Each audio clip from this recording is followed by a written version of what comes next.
Aujourd'hui, on vous parle de Robert Kirschman, le Saskatchewanais de 35 ans qui est atteint d'un cancer de stade 4. Il s'entraîne actuellement pour le prochain triathlon Ironman qui allie la nage, le cyclisme et la course à pied. Il espère recueillir des fonds et sensibiliser le public sur sa maladie, la tumeur stromale gastro-intestinale, qui est un cancer rare. Sur son vélo stationnaire, il passe près de 10 heures à s'entraîner, souvent en compagnie de sa fille Aubrey, âgée de 7 ans. Ces médicaments lui permettent de maintenir une certaine qualité de vie, bien qu'ils ne soient pas efficaces à long terme. Mais peu importe ce que l'avenir lui réserve, Robert Kirschman veut profiter de chaque jour. C'était tendu à l'Assemblée législative de Regina lundi.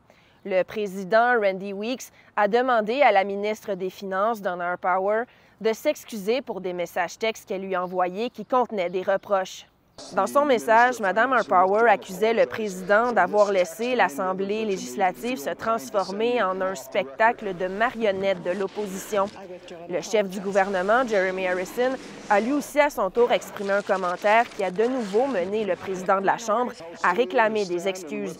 Jeremy Harrison avait laissé entendre qu'un député de l'opposition mentait, mais il a préféré quitter le débat et ne s'est pas excusé.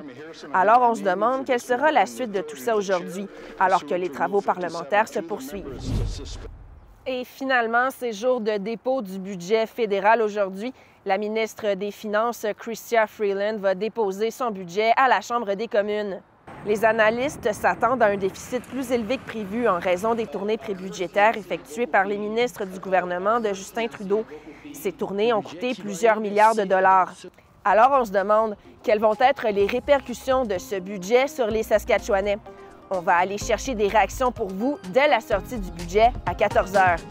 Pour plus de détails, suivez-nous sur toutes nos plateformes. Bonne journée!